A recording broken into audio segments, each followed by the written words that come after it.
Ngayon naman po ay magluluto uli ako ng biko. Ayan, nakapagsaing na ako ng malagkit at nakagawa na rin ako ng latik.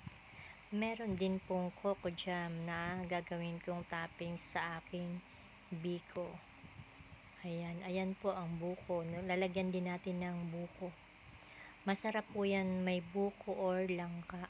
Dahil hindi po panahon ngayon langka, kaya buko ang nabili ko. At ito ang gagamitin kong pampatamis ang sinuklob.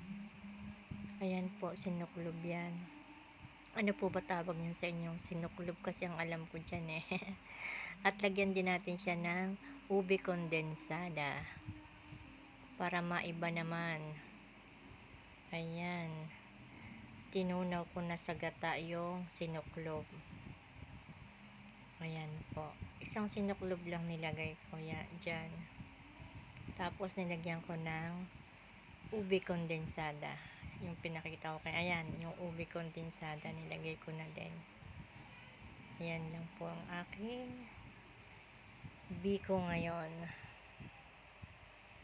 Ube biko with buko. Ganon. Ayan. Halu-haluin na natin ang ating ube biko. Ayan po. Kapag naghahalo tayo nito ay na-exercise tayo. Pagpapawisan po talaga kayo ng todo-todo. Parang nag-workout din. Ayan, lagay na natin ang ating buko. Ayan. Masarap po yan, may buko. Medyo mahal ngayon ang buko sa panahon na to. Pag ganitong season, Christmas season, ay mahal ang buko. Dahil maraming gumagawa ng buko salad, buko pandan. Ayan. Ito aking ube biko naman with buko. Ayan, halu-haluin lang po, halu-haluin hanggang sa mangalay ang ating mga kamay. Ayan. Yung parang nakapagbuhat ka na sa gym. Parang naninigas na ang iyong mga braso sa kakahalo. Pero paborito ko po itong lutuin, itong biko.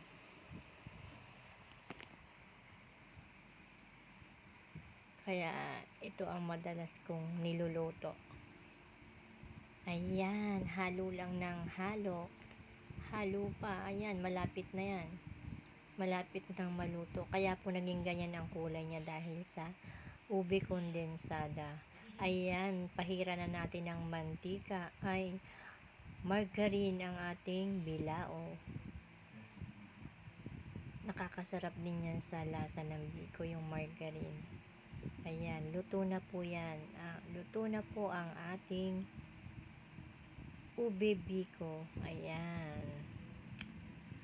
Patagin na natin ang ating ube biko sa bilao. Ayan, patag-patagin.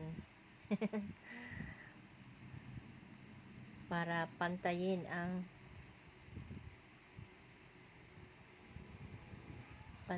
para maayos at mapatag ng maayos. Ayan po. Ayan, di po ba nakikita yung mga buko-buko? Ayan. Sa tingin pa lang ay masarap na, oh.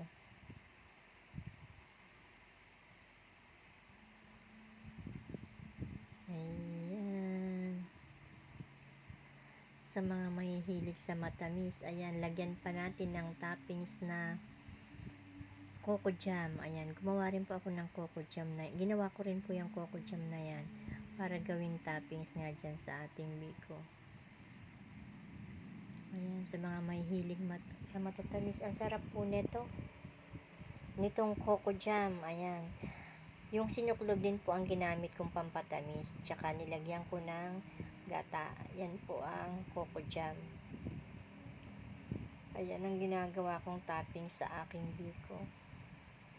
Tapos lalagyan din po natin yan ng latik sa ibabaw pagkatapos ng coco jam. Yung iba gustong gusto ang lasa nitong bikong ito eh. Kasi masarap po yung Coco Jam na toppings. Ayan, hiwa-hiwain naman natin ang ating biko. Hindi pa siya gaanong ano, kaya ganyan. Medyo malambot yung Coco Jam. Pero masarap po talaga itong biko. Ube biko with buko. Ayan.